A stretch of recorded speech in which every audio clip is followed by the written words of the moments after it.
¿Qué tal? ¿Cómo les va? Esto es Malvinas, historia de héroes y traidores, capítulo 251, en su octava temporada. El programa de hoy viene bastante mezcladito, con muchísimas cosas diferentes, pero que todas tienen que ver a lo mismo, a la causa de Malvinas. Y en primer término, lo que vamos a mostrar son imágenes de una calle en Comodoro Rivadavia que el intendente de esa zona decidió ponerle el nombre de un soldado veterano de guerra. Me estoy refiriendo al héroe de Malvinas, quien dejara la vida el 3 de abril, que ya posee calle propia en Comodoro Rivadavia. Nada más ni nada menos que Mario Almohacid, un chubutense de 22 años, hijos de padres chilenos, nacidos en la zona de Calbuco, cerca de Puerto Montt. El 3 de abril, en la batalla por las Georgias, partió desde Lara Bahía Paraíso a bordo de un helicóptero Puma. A las 11:47, junto con otros infantes de marina, a las órdenes del teniente de corbeta Giusti, quedando al alcance del fuego de los Royal Marine. Almohacid murió durante el enfrentamiento. Horas más tarde, la Armada Argentina recuperaba las Islas Georgias con la toma de Grytviken. Escribió antes de dar la vida por su patria, Almohacid: querido hermano, pensar en el estudio, en nuestros viejos y por supuesto en mí, en tu hermano mayor que en estos momentos está cumpliendo con la patria. Yo desde acá te recuerdo mucho y te deseo toda la felicidad del mundo. Los diarios de la época relatan que eran más de 300 los vecinos congregados en el humilde domicilio paterno del barrio de Ceferino Namuncurá, una vez que llegó el telegrama con la triste noticia. Y reseñan también que sus exequias fueron las más multitudinarias de la historia de Comodoro Rivadavia. La Escuela Provincial número 737, Soldado Almohacid de Comodoro Rivadavia, lleva su nombre en su honor desde 1995, y el monumento al soldado Mario Almohacid se encuentra en inmediaciones de la avenida Irigoyen de la misma localidad, inaugurado en el 2013.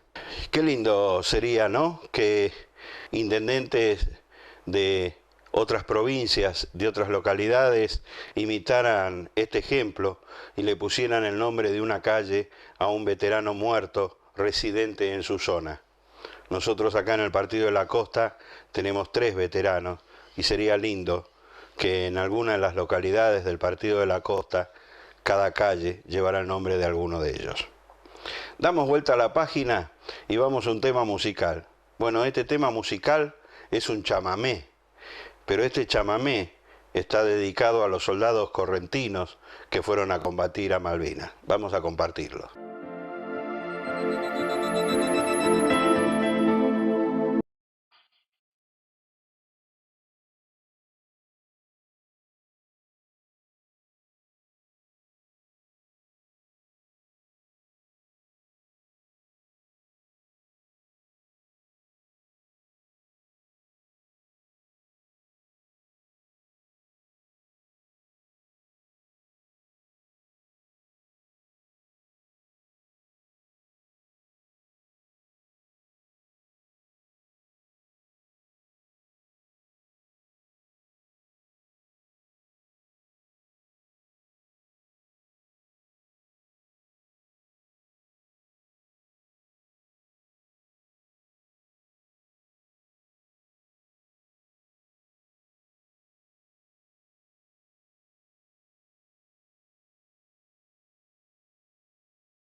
Bueno, ahora el tema es el relato de una fotografía.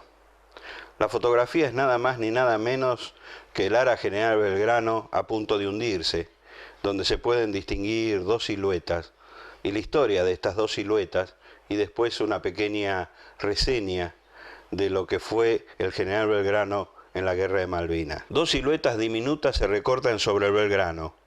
Como toda norma de los hombres de mar, valientes y cumplidores de los códigos, el capitán Bonzo es el último en abandonar la nave. Desobedeciendo su orden, Barrio Nuevo lo acompaña y la foto registra el momento histórico. Me quedo con usted, comandante. Había ordenado a todos sus hombres que abandonaran el barco y se había quedado solo en una cubierta que escoraba rápidamente, cortando con un cuchillo la amarra de una de las balsas que había permanecido atada. Sobraban las balsas, dice ahora Bonzo. Teníamos suficiente para 1400 hombres y éramos solo 1093. Pero una más nunca iba a venir mal. Estaba solo, concentrado en mi tarea, y de pronto escucho una voz que me dice muy cerca: «Vamos, señor comandante». Me doy vuelta y veo que era el suboficial segundo que se había quedado a bordo a pesar de mi orden expresa en contrario. Era el suboficial segundo artillero Ramón Barrio Nuevo. «¿Qué hace su oficial?», le dice Bonzo.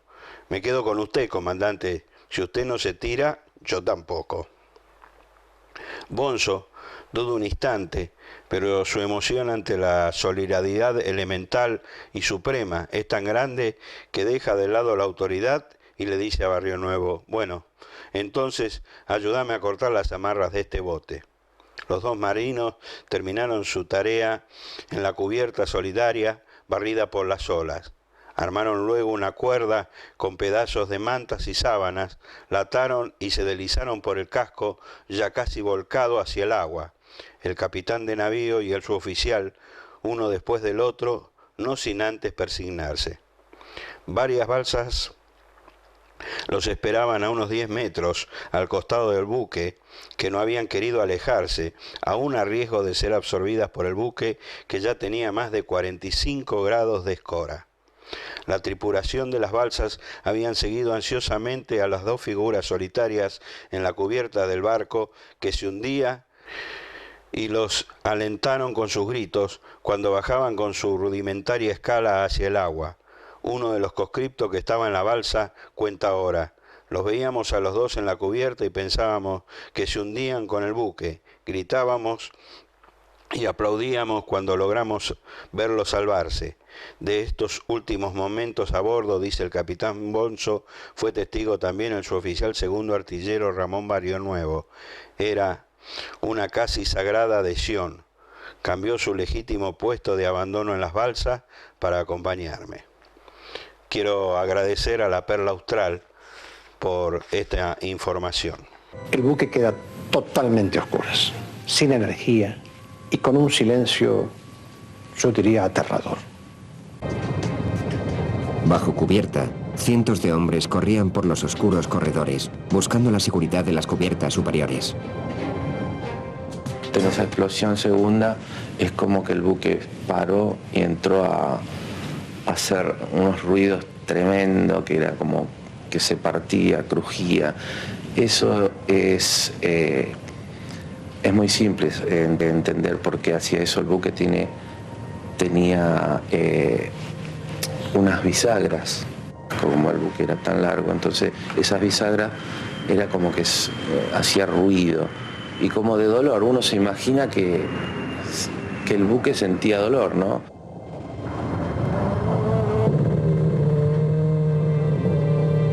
Quedó oscuro el buque y unas luces muy tenues pasaban a través de las escalas. Entonces la imagen era como si fuera una catedral gótica. Entre los humos que subían, vapores y un olor muy penetrante.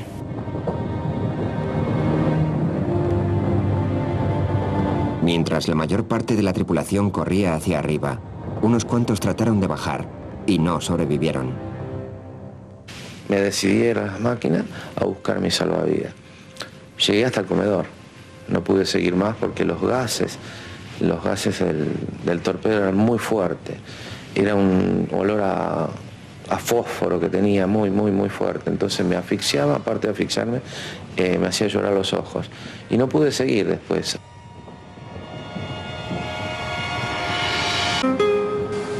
Veinte minutos después de que los torpedos impactaran el barco, la mayoría de la tripulación había llegado a la cubierta principal. Entonces esperaron que su capitán decidiera qué hacer a continuación. Yo tenía la sensación de que aún podía mantener el buque a flote cuando comienza una leve inclinación. El crucero era un buque muy fuerte, muy noble en su material. Sabía que estaba herido, pero tenía esperanzas de que poder sobrevivir a esto por lo menos un tiempo. El capitán Bonzo no estaba seguro si venía ayuda de camino o no. Los torpedos habían destrozado las comunicaciones por radio, por lo que no se había enviado ninguna llamada de auxilio. Los destructores escoltas navegando varios kilómetros al norte ni siquiera sabían que el crucero había sido atacado.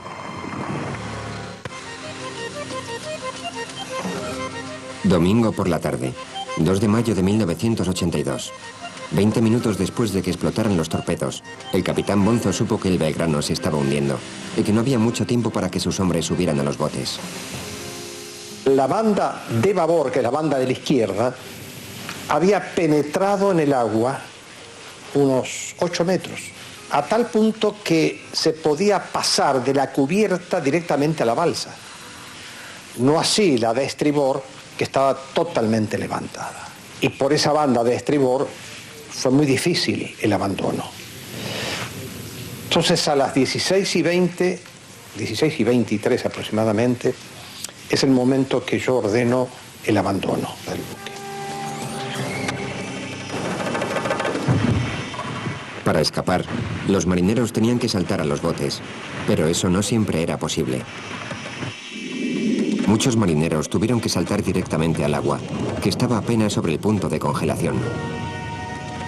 Algunos nunca volvieron a la superficie. Entonces lo primero que tiramos es a volcarnos, a tirarnos al agua. Para que tengas una idea, caerse al agua es como si 1.000.000 de agujas se clavaran en el cuerpo en ese momento, ¿no?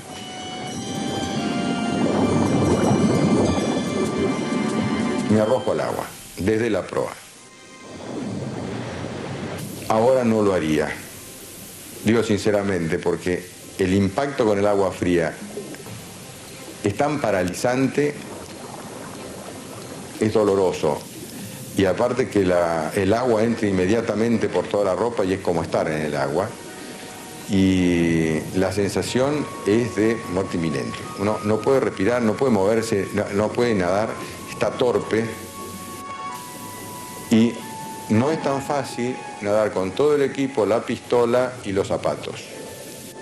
Cuando salgo a la superficie, justo era el ritmo de rolido, donde, como si fuera este techo, tenía el casco del buque. Y uno no puede hacer nada, no puedes nadar, no puedes alejarte, estás como boyando a merced del agua. Uno no puede nadar contra el agua. Y por un instante pensé que se terminaba todo. Uno de los tripulantes tenía una cámara y sacó una foto. Solo un par de hombres permanecían en cubierta, en pie cerca de la proa partida. Uno de ellos era un suboficial llamado Barrio Nuevo.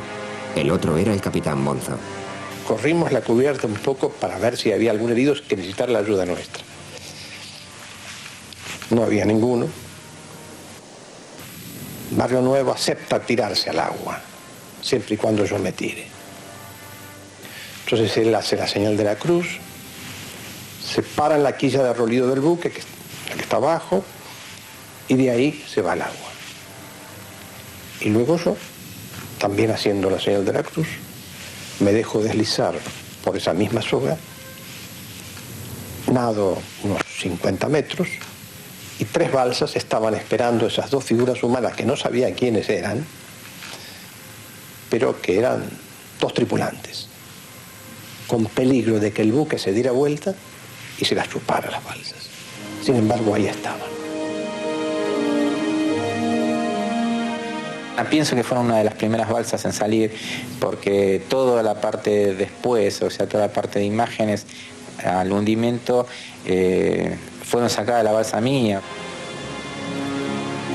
Esas fotos muestran un grupo de botes a babor del barco, cargando supervivientes. Todos corrían peligro de ser arrastrados con el crucero cuando se hundiera. Nosotros nos sacamos fuerza para tratar de alejarnos de esa zona peligrosa, y el destino quiso que no sea una ola que se dio vuelta, o porque nos vio que éramos lindos, o porque quería que nos salgamos. La cosa que esa ola pegó contra el buque, rebotó contra el buque y nos alejó. Y después, bueno, se abrió el mar y ya el viento nos llevó más o menos unos 300, 400 metros en el momento que el buque desapareció de superficie, ¿no?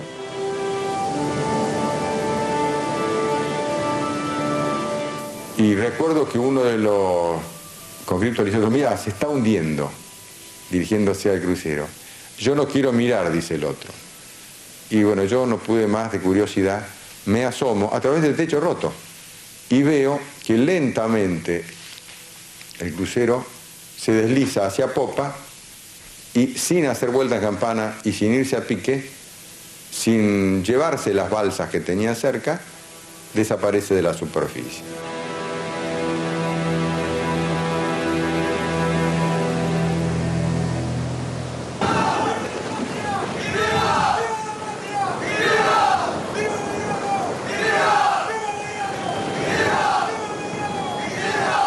Dijo un tripulante: sí, qué notable. Su hundimiento fue tan noble como toda su vida. Ninguna balsa se fue con él, no arrastró a nadie. Si realmente son 13.500 toneladas más 9.000 toneladas de agua que comenzaron a irse hacia abajo. Así se habrá ido hasta los 3.000 metros hacia abajo. Allá está, junto con los hombres que lo acompañan. Realmente el Belgrano vive. Damos vuelta a la página y vamos a otro tema. Este tema es un tema que le va a interesar a los veteranos de guerra, ya que se está terminando de construir un centro asistencial para los veteranos de guerra.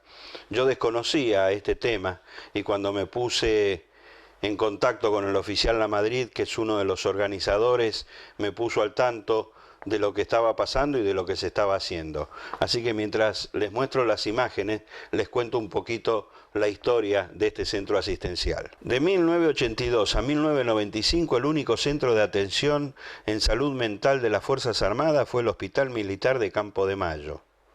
El tema es que los veteranos venían cuando ya se sentían mal o los mandaban sus familias.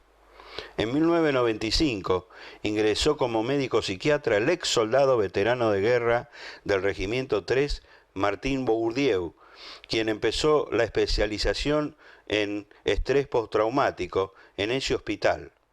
En el 2002, las Fuerzas Armadas enviaron a psiquiatras a especializarse a hospitales para veteranos en Estados Unidos, y uno de ellos fue Bourdieu.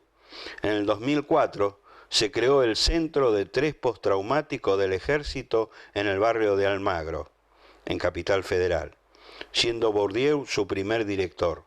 Luego vendrían Córdoba y Curuzú-Cuatiá. En el 2007 voy como director de los tres centros.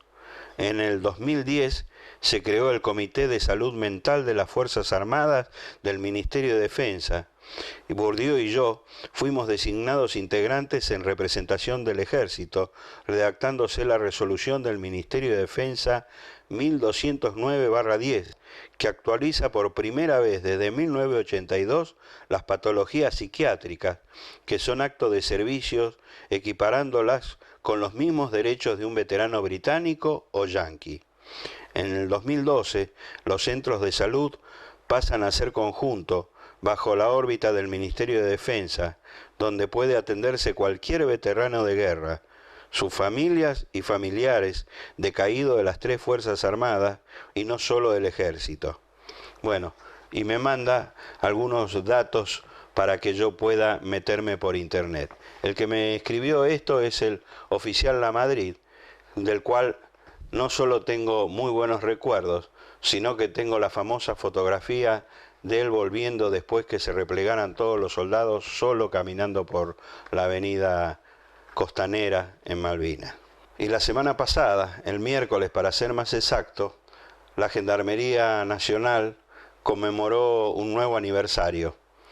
En esa conmemoración hubo un reencuentro muy especial, fotografía que estoy mostrando en este momento, de un suboficial que tuviera un accidente y perdiera sus dos piernas, y que después de algún tiempo volviera a ponerse el uniforme para presentarse en su cuartel.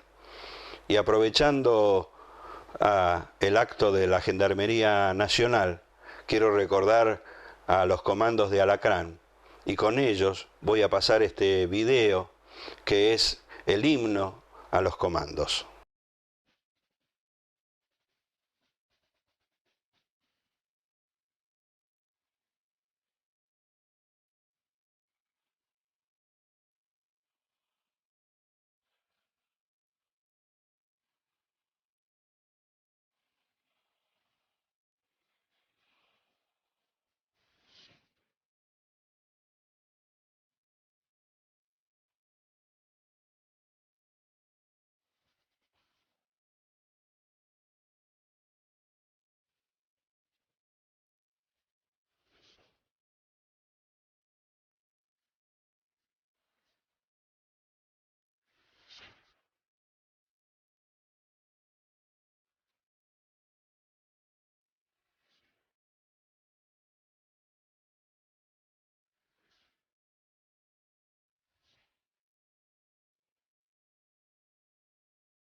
Y dejé para el final, como normalmente se dice, la frutilla del postre.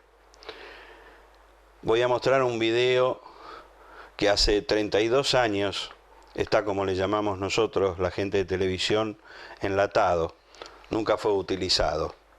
Lo grabé en 1983, un año después de la gesta de Malvinas, cuando estaba preparando mi documental Alerta Roja, y después, por cuestiones de edición, el material no lo puse en el documental. Pero lo tenemos al coronel Mohamed Ali Zeineldin contando lo que había sido su grupo del Regimiento 25. El Regimiento 25 de Infantería, del cual tuve el alto honor de comandarlo, integrado en su totalidad por soldados de 18 años y con 1 mes y medio de instrucción, cumplió las 2 etapas que comprendió la guerra por las Islas Malvinas. La primera etapa, denominada de la recuperación de las islas, llamada Operación Rosario, tuvo la misión de la ocupación del aeropuerto, sin provocarles bajas a los ingleses. Esta operación la concretó sin novedad.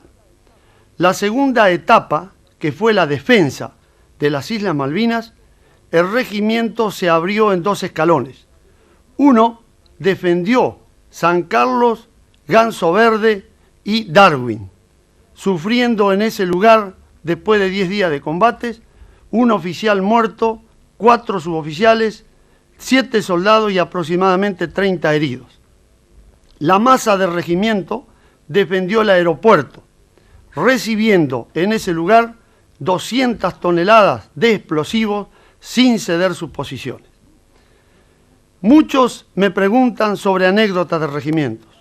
Sería innumerable la cantidad que yo podría dar, pero todas resumen que el espíritu de los soldados de regimientos son los mismos, es el mismo espíritu de los soldados de San Martín, Belgrano y Brown.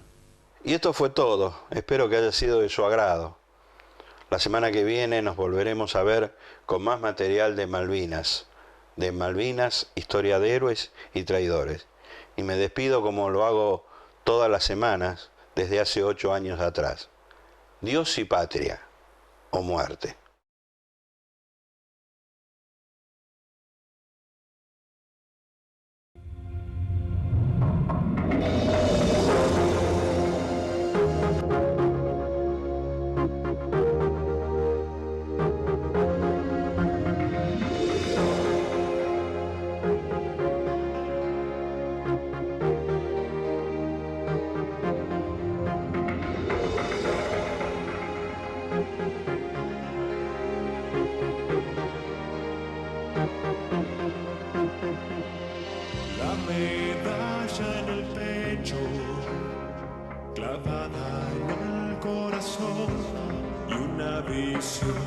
De Dios, de celeste y blanco, navegando entre los mares, en las noches ves fantasmas que muerden el pabellón.